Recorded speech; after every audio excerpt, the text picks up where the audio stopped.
ওয়ালাইকুম আসসালাম। আপু কেমন আছো? জি আলহামদুলিল্লাহ ভালো আছি, আপনারা? আল্লাহ তালা খুব ভালো লাগছে। তো যাই হোক, তোমার বাড়ি জানি কোথায়, আমাদের নতুন দর্শক জানতে চায়। আমার বাড়ি হচ্ছে জামালপুর সরিষাবাড়ি। জামালপুর সরিষাবাড়ি। জি।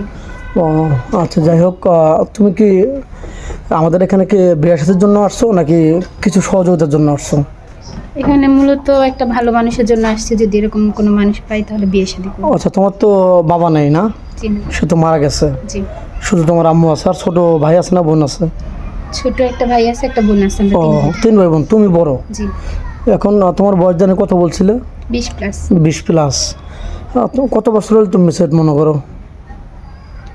আমি আগেও বলছিলাম বয়স যেমনই হোক আমার কোনো সমস্যা নেই, কিন্তু মানুষটা যেন একটু ভালো হয়। তার মনটা মানে ভালো থাকে নাকি? এখন তুমি ভিডিওতে একবার বলছিলে তোমার আম্মু সেলাই মেশিনের কাজ করে নাকি? জি। ওটা কি পাওয়া মেশিনের পাওয়া যেটা বলে ওটা ওটা ওটা কাজ করে নাকি? হ্যাঁ, পামিশিংয়েরই। পাওয়া মেশিন ওটার দাম তো 4-5 হাজার টাকা না 6 হাজার টাকা দাম। যদি আমাদের নিজেদের না, অন্যজনের টাকা, তাহলে তো কিছু টাকা, তেমন টাকা থাকে না, চলা তাহলে খুব টাফ। আপনি ওইটা কাজ করতে পারলে টাকা আছে, না করতে পারলে। আচ্ছা, তোমার এই ভিডিও, তোমার আবেগের কথা শুনে যে তোমাকে কেউ একটা কারেন্টের মেশিন যার দাম এখন বর্তমান এখন 25,000 টাকা দাম, কেউ যদি তোমাকে গিফট করতে চায়, তুমি কি নেবে? বিয়ে করবে না, শুধু তোমাকে একটা মেশিন গিফট করবে চলাফেরা খাওয়ার জন্য। এটা সে যদি সহযোগিতা করে, সে আমাকে সহযোগিতা করলে ইনশাল্লাহ আল্লাহর কাছে ভালো কিছু পাবে। ও আচ্ছা, তোমার কোনো আপত্তি নেই? জি না। তো যাই হোক, শুনতে পারলেন, দেশ প্রবাস থেকে হয়তো ভিডিও কেউ দেখছেন, কেউ স্কিপ করবেন না দোয়া করে। আর 4-5 মিনিটের মধ্যে ভিতরে কারো জীবন গল্প শেষ করা যায় না বলে যতটুকু পারি আমরা ইনশাল্লাহ নেব। এখন কোনো প্রবাসী ভাই তোমাকে বিয়ে করে বাংলাদেশে রেখে গেলেন, তার নিজের আপন ছোট ভাই আছে, সেও কলেজে লেখাপড়া করতেছে বা হাই স্কুলে লেখাপড়া করেন, আবার এক সময় তার আসতে দেরি হয়ে গেলো 3-4 বছর, তার সাথে আবার পরে কেউ লিপ্ত হবে কিনা?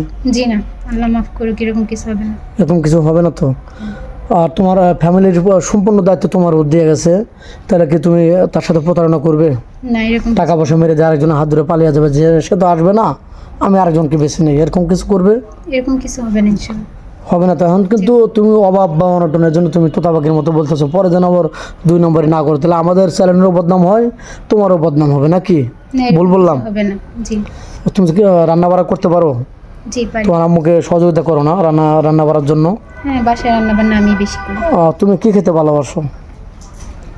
খাবার কোনো ফেভারিট আছে?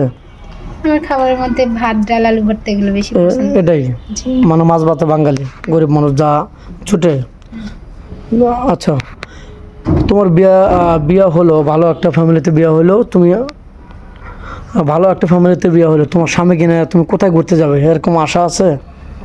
স্বামী যেখানে নিয়ে যাবে সেখানে যাবো। ও, স্বামীর ইচ্ছে তোমার ইচ্ছা নাকি? তোমার কোনো এক্সট্রা চাওয়া পাওয়া নেই? অনেকে আদর করে বিয়ার পরে, এটা কিন্তু লজ্জা শরমের কথা না, সবাই, আমার বোন আছে, মা আছে, বিয়ার পরে অনেকে স্বামীকে বাবু সোনা জান পাখি বলে, এই জান শোনো তো, পাখি শোনো তো, তুমি কি বলে ডাকবে একটু আমরা শুনতে চাই বিয়ের পর স্বামীকে? আমার ইচ্ছা আমি সবসময় আপনি বলেই ডাকি।